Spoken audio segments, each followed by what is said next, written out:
Chapter 8.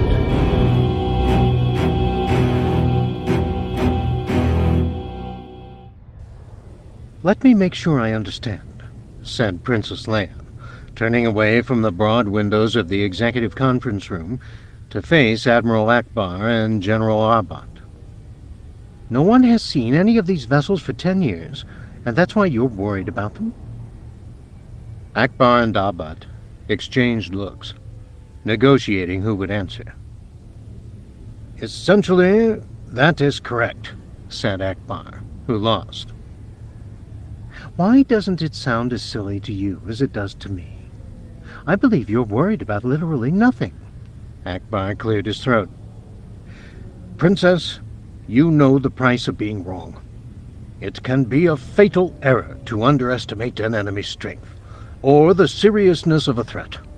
Our own success against the Empire owed much to the Emperor's making exactly that error." "Better to take precautions that aren't needed than to fail to take them when they are," Abad said, almost to himself. "No one is going to attack the New Republic," Leia said flatly. Both Akbar and Abad were taken aback by her pronouncement. "If you're so sure of that, then let's mothball the fleet and muster out the troops," Abad said scornfully. "I'm sure we all have better things we could be doing." "General, it's because of the fleet that no one's going to attack us," said Leia. "Akbar tells me we can now call on more ships than fought on both sides in the largest battle of the rebellion. Do I have that right, Admiral?" Akbar nodded silently. "That's more than enough to bloody the nose of anyone who makes the mistake of taking a swing at us. And everyone out there knows it," she said. "They have more to gain by joining us than they do by opposing us. Look at the Duscan League. They clearly represent a first-order civilization, economically and technologically. What are they doing? They're here negotiating with us." The general remained undeterred. "To take your metaphor, Princess, one swing can both start and end a fight if it comes without warning. Are we suddenly more vulnerable to surprise attack than we were a week ago?" "No, Princess." "Then are you telling me that we've always been vulnerable to a surprise attack?" "I'm telling you that there's more to being ready to defend yourself than posting sentries at the border," said Abad, a touch of impatience in his tone. "You must plan, and you must train for the battle you don't want to fight, against the enemy you don't want to face, on the ground you don't want to defend. Then, and only then, do you have a credible deterrent." She turned quickly to face Akbar. "And haven't you done that, Admiral? Haven't you seen to it that our forces are thoroughly trained and thoughtfully deployed? If not, I'm afraid I may have to fire you." "Yes, we have done those things, Princess." "Then will you explain to General Abad?" "But there's more to consider," Akbar said forcefully. "If this Black Fleet exists, and if it is operational, it represents a secret weapon. And it is the nature of secret weapons to upset all the careful planning of one's adversaries. Indeed, Princess, that is their purpose." Leia looked down and studied the list displayed on her datapad, then shook her head. "Do these ships really represent a threat on that scale?" "Yes," Abad said firmly. "The Empire's Standard Sector group strength was only 24 Star Destroyers. They were able to exercise control over an entire system with a single Imperial-class ship. They were able to overwhelm anything up to a Class 4 planetary defense with 1/3 of a sector group." Closing her datapad, Leia studied Abad next. "But those were the Empire's best, and fully equipped with the Empire's best. When a capital warship is in the yards, does the crew ordinarily stay aboard?" "No, of course not." "What about the troops, the fighters? Are they kept aboard?" "I suspect the Princess knows better," said Abad. "When a ship is laid up for any significant time, its complement would normally be reassigned." "So Let's say that all of these ships fell into other hands when the Empire withdrew. They'd be empty shells. They won't have 6 TIE squadrons aboard. They won't have a division of stormtroopers. They won't have assault gunboats. They won't have an army of AT-ATs. Abbot was unmoved. "The princess is grasping at straws," he said. "The greatest threat in this situation is that those ships never left Imperial hands, or that region of space." "They couldn't have been on continuous deployment for 10 years, Leia protested. "No," said Akbar. "But there are more than 200 inhabited worlds in Hatawa and Farlax, many of which we still know little about. Some may still be friends with our enemies. And there is still the matter of the 5 unknown shipyards used by the Black Sword Command. No matter who owns them, I would like to know what has come off the ways in those 10 years. Pressed from both sides, by one she knew and trusted, and by another she did not know but respected, Leia relented. "I really don't need this right now," she said, sighing. "What exactly are you recommending?" "Princess, the 5th Fleet is about to sail on its Show the Flag excursion," said Abbot. "I would suggest to you that searching for the Black Fleet would be a better use of those ships." "You want to take the entire 5th into Hatawa and Farlax?" "I would not want to find the Black Fleet with anything less at my command, Princess." "You realize, of course, that the Cornacht cluster is in Farlax?" Akbar nodded. "Yes, of course." "Then you realize that you'll have to exempt Cornacht from any search. Nil Spar has been adamant about territorial integrity," she said. "Their claim extends to the entire cluster. He hasn't even agreed to grant emergency landing or pass-through rights yet. Any intrusion by Republic warships, no matter what the mission, is completely unacceptable to him and to me." Once again, Akbar and Abbot exchanged glances. This time, Abbot lost. "Princess, perhaps you can explain to me the logic in starting a search and announcing a safe hiding place at the same time." "Akbar said there are over 200 inhabited worlds in that region," Leia said. "That should give you enough to keep you busy until I've reached an agreement with the Yavitha. Cornacht is centrally located, and the Yavitha are technologically adept," said Abbot. "It's a likely location for at least one of the shipyards." "The Yavitha hate the Empire as much as anyone," said Leia. "They ran them out of Cornacht at the first opportunity. You can be sure there are no secret weapons in there." "Perhaps. And perhaps Nil Spar will view the missing vessels with much more alarm than you have," said Abbot. "Why not ask him for permission for my ships to search the cluster for the Black Fleet? Make him say no for himself." "You obviously don't understand the situation with the Yavitha, or you would never make such a request," Leia said sharply. "Admiral Akbar, I know you understand." "I understand your reluctance, and I understand General Abbot's concern," said Akbar. "Given that, as you say, the Yavitha are no friends of the Empire, I would like to see the question put before the Viceroy. He could surprise you." "No," said Leia with a shake of her head. "The question alone is a threat. The presence of warships would be an open provocation. He would never agree to such a thing." Abbot pressed her again. "Let him say so. Put the question before him, as the Admiral suggests." "No," Leia said firmly. "Don't ask me again.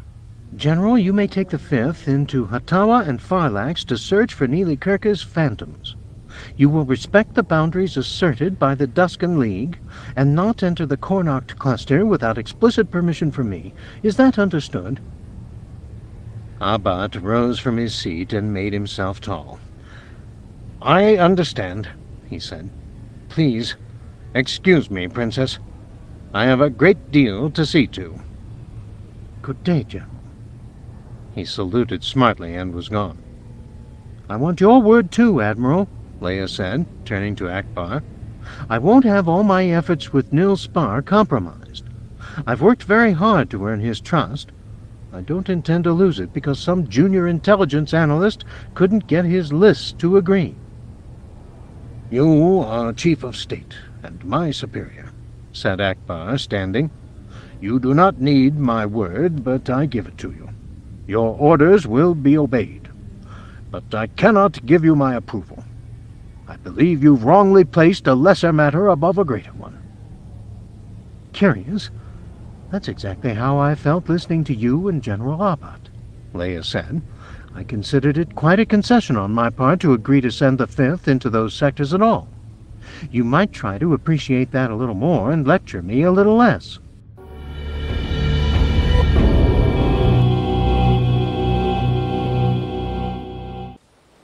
Han, darling. Han's face was buried in a pillow, and his answer was muffled. What? I'm thinking something I don't like thinking. Rolling over, Han made as polite a show of interest as he could manage, half asleep. What's that? These aren't negotiations anymore. With Nil Spar, all they are is conversations. What do you mean? Leia sat up in bed. In the beginning, I thought what I had to do was learn enough about them to find something they wanted enough to make them reconsider their position. You can't bargain with a man who doesn't want to buy, Han said. No, said Leia. You're right about that. The Viceroy was sent here to preserve the status quo. No trade, no cultural exchange, no technical or scientific information access. Mutual agreement on borders and territories, strict border controls. To the Yavitha, only the status quo is acceptable, and the status quo is isolationism. Well, that's their choice, isn't it? But I want to bring Nazoth and Karaskant closer together. This could be the most important alliance of the last 10 years, or the next 50. There's always someone who doesn't want to join the club, said Han. Sometimes to be contrary. Sometimes because they like not having to answer to anyone, follow anyone else's rules. Independence is worth something, Leia. I knew a man on the prof runs, name of... oh, blast, what was his name? Hatirma Havagasu. He always worked alone. Said cooperation was for cowards. How did that work for him? Well, he couldn't take the big jobs, of course, or the ones where you've got to have someone to watch your back. But he was still alive when I moved on. I imagine he probably still is, tough as he was. Leia sighed. Maybe that's it, she said. Maybe the way the Yavitha see themselves, they have to be standing alone, owing no one anything. The Viceroy hasn't given me a single concrete reason to hope for an agreement on any terms but his, except for the fact that he comes back day after day. Then why continue? Han said, propping himself up on his elbows so he could see her better in the dimly lit room. It's been eating up your time and stealing your energy for 2 months now. Because Nil Spar's not like that, said Leia. He's reasonable, even though the League isn't ready to be. He's even friendly at times, even though the League doesn't want to be. Right now, the only thread that connects the League and the Republic is our personal relationship. Pretty thin thread, isn't it? I don't think so. The Viceroy is more open-minded than whoever wrote his orders. I have a very clear sense that he wants me to succeed. He's trying to give me time. He hopes I'll find a way to bring us together. Are you sure you're not just trying one more time to win your argument with Luke? What do you mean? If the Yavitha want to hide away out there, like so many hermits, I'm not sure why they should care how we feel about it, Han said, shrugging. Unless you're thinking about twisting arms, which you probably could this time. I'm not thinking about any such thing, Leia said tersely. Haven't you been listening? I'm just trying to figure out why it matters so much to you to make something happen, when this business with the Viceroy is obviously going nowhere, Han said defensively. Maybe that's why, Leia said, looking down at her hands. Maybe because I'm the only one in that room with him. No one else can do this but me. She hesitated. Maybe some little part of me is still trying to prove that I belong here. No one questions that. That's kind, hon, but it's not true. It'd be no trouble at all to make you a list of 100 senators who'd be delighted to see me go. Well, you can't please everyone. If everybody likes you, you're probably not doing your job. It's not about being liked, Leia said, then hesitated. I guess I question whether I belong here. Han rolled toward her. Now that's just crazy. No, it isn't. I never realized how much Mon Mothma did, or how hard it was. This job is so overwhelming. Everyone always wants a piece of you. It takes someone special to deal with it all. You are someone special, boss lady. Some days I just don't feel up to it, she said, shaking her head. Ben Gilnam. Now he'd be a terrific president. He's got the experience, the insight, the patience. He's been here more than 30 years, hon. Half the time I feel like an accident of history. What happens if you and Luke don't get it into your heads to rescue me? Poof! No Princess Leia. I seem to remember a certain feisty young princess taking charge of her own rescue, Han said dryly. I don't know if any of us would have gotten out of there without all of us. The point is, I could easily have died on the Death Star, Leia said. I don't doubt that my father was capable of killing me to get what Grand Moff Tarkin wanted. You never have talked about that. I don't like even thinking about it, she said. He didn't know you were his daughter. She smiled sadly. That says something, doesn't it? Oh, listen to me. I'm sounding more and more like Luke all the time. This is why I hate looking back. Nothing good comes from looking back. So why are you doing it? Because you asked me why these negotiations matter to me, she said. Then she quickly amended her answer, saying, No, that's not fair to you. It's not your doing. I've been lying here for an hour, afraid to go to sleep, and I can't think of anything else but. Oh, said Han. Did you dream about Alderaan again? Twice in the last week, said Leia. And that's another reason to question myself. Because you have bad dreams? Anyone who was there would. Tarkin said I had dictated the choice of targets for the Death Star's demonstration, Leia said softly. I haven't been able to make myself stop hearing that. I still see the explosion. She looked away. And sometimes I can't help feeling as though they died because of me, that I survived because I betrayed them. And what kind of qualification is that? Nonsense. They died because of Tarkin, Han said. He only said that to manipulate you. I hate to see that it's still working. Memories have a long reach, she said, settling back against her pillows. I just realized something else, hon, about why this matters. And it's a better answer to your question than my doubts about belonging where I am. She shook her head slowly and closed her eyes. My father did so much to divide the galaxy, I feel as though I have to do what I can to unite it. You can't take all that on. I can't not take it on. I have my demons, too. Luke's not the only one. That's why you can never ask me to walk away, Leia said. I don't know if I belong in this job, and it makes me bone-tired and half-crazy sometimes. But I want to be here. Here, maybe I can make a difference. She turned to her husband in the darkness. That's all I'm trying to do in that room with Nil Spar, Han. Make a difference. Is that wrong? Han reached for her hand and squeezed it affectionately, forgivingly.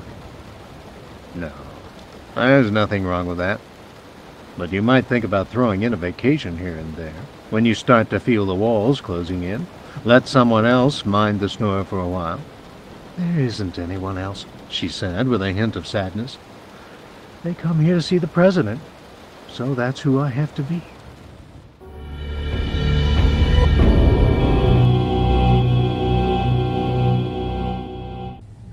Viceroy, before we recess for the day, I wonder if I could ask a favor of you. What is that? I wonder if you might be able to satisfy my curiosity on a historical matter. Nil Spar bowed his head. If I can, Princess. I am not a historian. This is recent history, Leia said, well within your own lifetime. That is no guarantee that I am acquainted with the answer. the Viceroy said with a smile. "But ask, and I shall see what I can tell you." When the Empire occupied the League worlds, did they establish any shipyards there?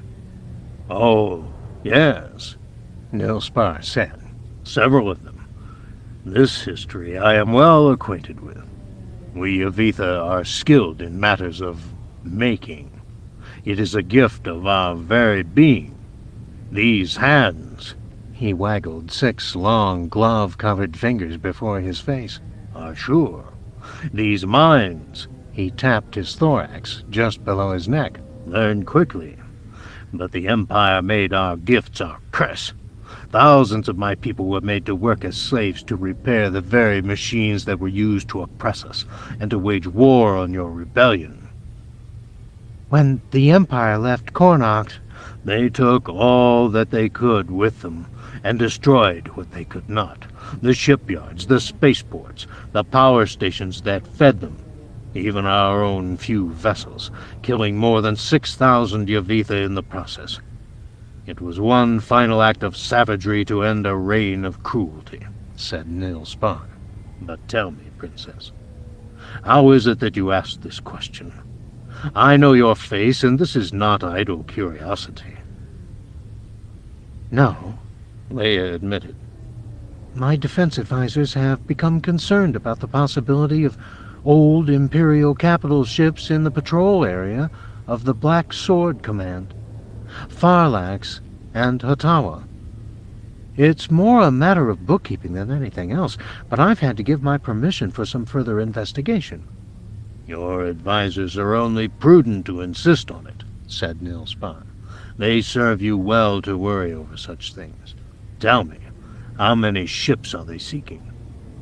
44. "Viceroy, I can't offer you anything but my goodwill. But you could be of great help to me in what should be a small matter," she said. "If you could ask your historians to look at the list of missing ships and relay what you can about the fate of any that may have been in Cornoct." "You ask us to revisit old unpleasantries," said Nilspar. "I'm sorry. I was only hoping to keep the search vessels as far from Cornoct as possible, perhaps even make the search unnecessary." "I did not say you should not have asked. I would in your position." "Thank you for understanding." "Nor did I say we would not help," Nilspar went on. "My mission is to protect my people. If I can help put the fears of your advisors to rest, then I am serving that duty. Give me the list. I will transmit it to the Proctor of Records and Antiquities, and we shall see what can be learned."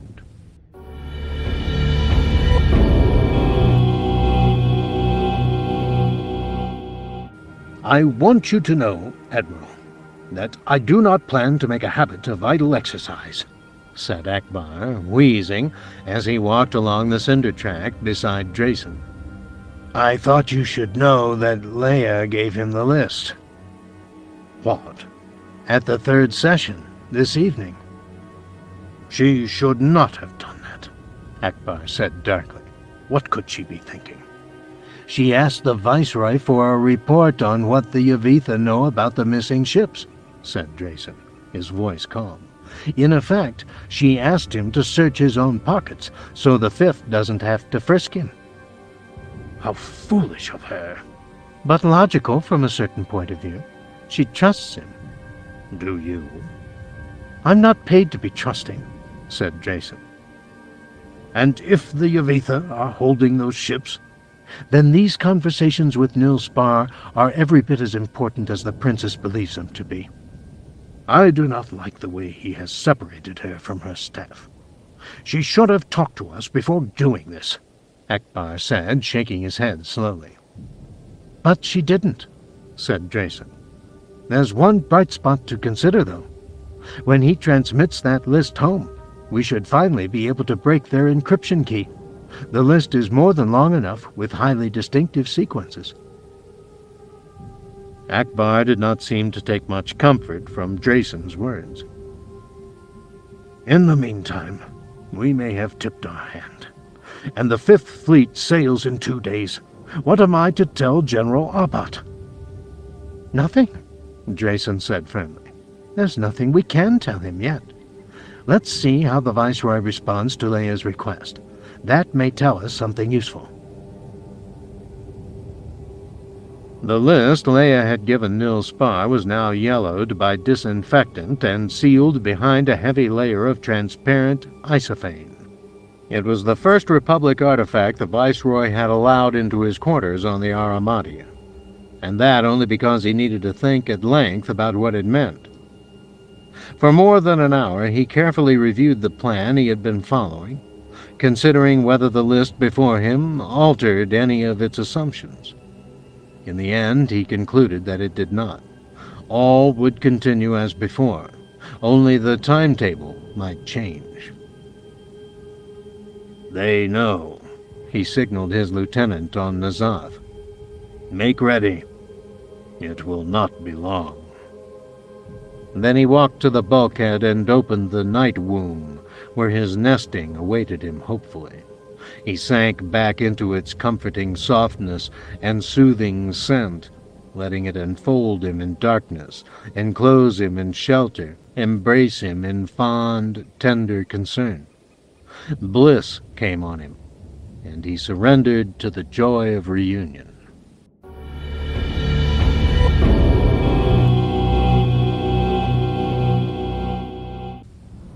"I have good news for you, Princess," said Nil Spar as they met the next morning in the center of the Grand Hall.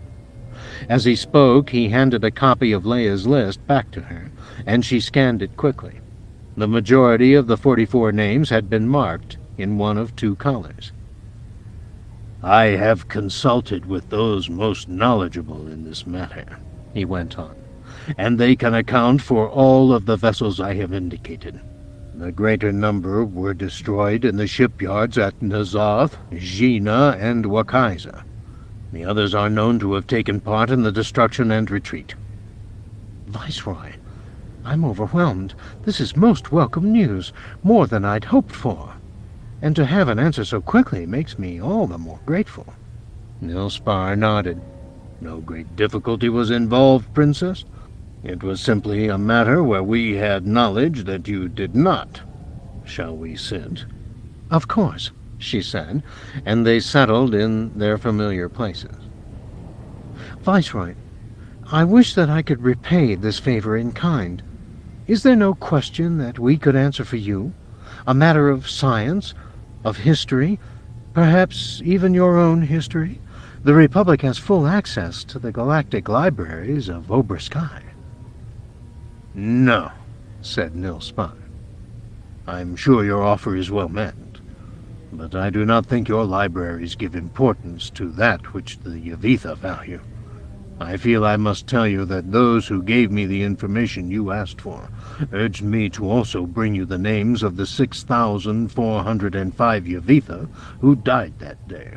I was told I should correct you, as parent corrects child, telling you that your interest in the fate of machines over the fate of living beings is unseemly." "But, Viceroy—" "Now I know you as they do not, and I know that your heart is not cold to our laws. But you see, here is another way we are different, your people and mine, and when the differences run so deep it is easy to give offense. Perhaps inevitable. It is one of the dangers of closer contact." "I am so sorry, Viceroy," Leia said. "I meant no insult to those who died.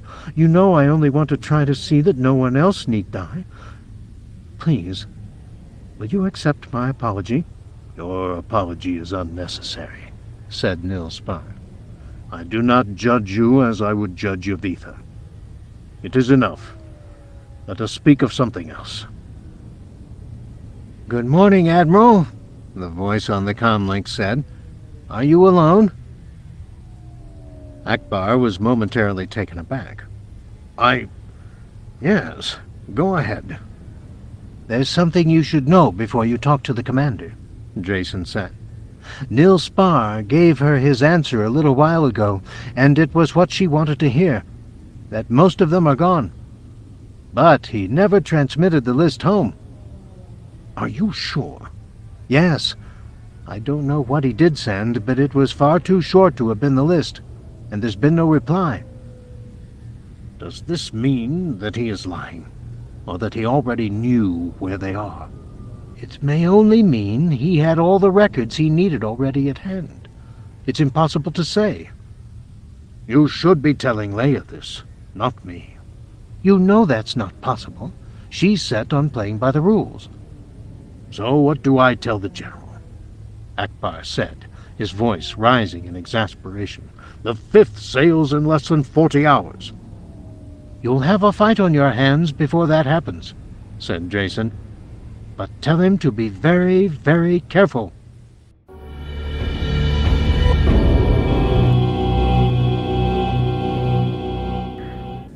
So you see, we can go back to the original plans for the 5th Fleet, Leia said. This needlessly provocative mission to Hatawa and Farlax isn't necessary. There's no Black Fleet hiding there. Admiral Akbar scanned the list and handed it on to General Abad, sitting to his right at the great conference table. Princess, I do not believe this changes anything, Akbar said. It is my intention that General Abad carry out the search mission as planned. I don't understand, Admiral, Leia said, her face showing open surprise. I went to the Viceroy and got you the answers you wanted. Why won't you accept them? This is meaningless, General Abad said, dropping the list on the table. There's no documentation, no proof. It's only their word. I'm satisfied that the Viceroy's word is good, Leia said. Why? Challenged Abad. Because you like him? Have you led such a sheltered life that you've never been lied to by someone you liked before? I believe him because he wants the same things I do. Or is smart enough to let you believe he does. General, Akbar said reprovingly. Princess, I must remind you that you are the one who agreed to meet with him alone. We are at a disadvantage in judging his motives. But that is not the issue. What is? Whether we are ready to accept that we are now a great power, said Akbar. Princess, a third of that region is now aligned with the Republic. Another third or more is unclaimed, uninhabited, or under dispute. Even if you accept the Duskan hegemony over all of Korakt, they control barely a tenth of the region. We have every right to be there. Because no government there can stop us, demanded Leia. Is that the morality you think the new Republic should be following? You sound more like an advisor to the Emperor. Leia, we must follow our own principles, or they are meaningless, said Akbar. Under Article 11 of the Charter, we proclaim a principle of free navigation. Both interstellar space and hyperspace are owned by none and open to all. We recognize no territorial claims beyond the boundaries of a single star system. Do you believe in the principle of free navigation? Of course.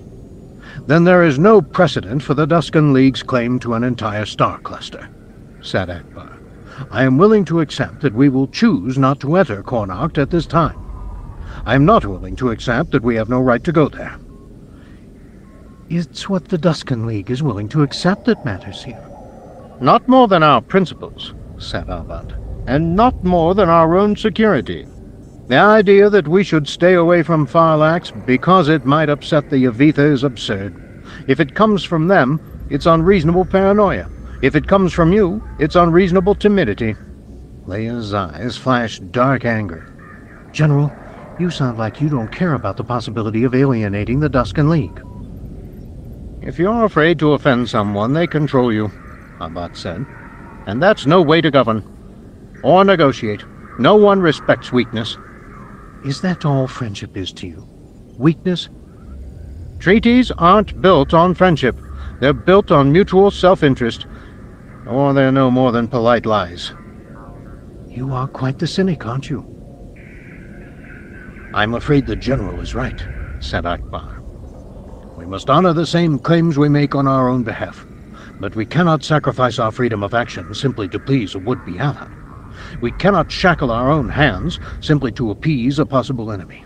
If we do, we have given away our strength to them. We have raised them up and made them equal to us, when they are not.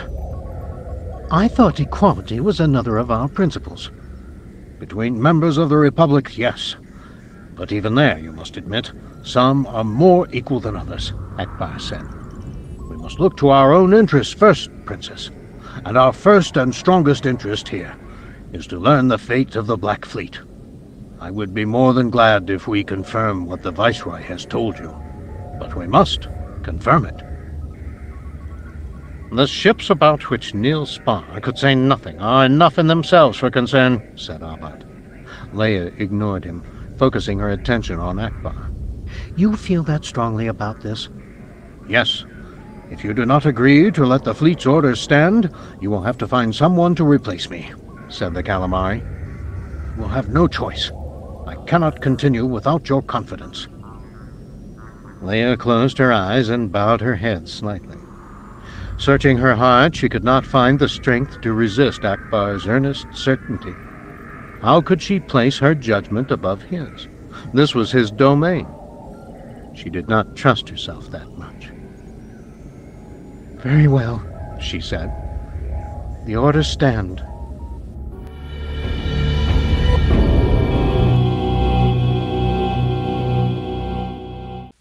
Han Solo knew that something was up when Leia came back to the President's residence in the middle of the afternoon. But he could never have guessed what she was going to ask him when she found him in the garden. Han, I need you to go with the Fifth Fleet on this mission. What? That's crazy. What do you need me for? It's Abad, she said.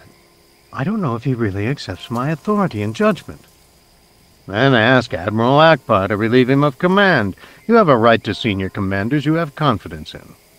There isn't anything I can point to justify it, Leia said. He hasn't done anything wrong. I'm just not sure what he'll do when he's on his own out there. That's reason enough, said Han. Akbar will understand. No, Leia said. He won't. Han, I just have a feeling that I need to be there, by proxy, right at General Abad's side. I can't explain it. The idea of watching the fleet sail tomorrow without a friend on board makes me very afraid. Why me? You're the only person I trust completely, said Leia, and you have all the necessary clearances in place. What about the kids? I've already talked to Winter. She's willing to come back and take over while you're gone. Han glowered. That's not the way we decided it was going to be. It'll be all right. I'll spend more time here. You know Abad's going to hate this, said Han. Commanders always hate feeling like they're being watched, and he's going to take it out on me. You'll bear up. He's going to expect me to be in full uniform. I'm going to have to shave every morning. I know I'm asking a lot, Han. The chances are it'll be a long, boring deployment. I hope it will be. So why am I going? Just in case I don't get my wish. He combed his fingers through his hair, then scratched the back of his neck vigorously. Son of a... How do you get me to do these things? Leia hugged him and rested her head on his shoulder. Thank you, darling. Yeah, that's how, he sighed. I'm going to need to catch a shuttle up tonight, aren't I? By 9 or so. They're holding a Fleet 4 place for you at Eastport. And I'd better go in. I need to pack. Her arms tightened around him. I already sent the valet to pack for you, she said. You need to stay here and hold me until the last possible second. Right, said Han. That's what I was about to say.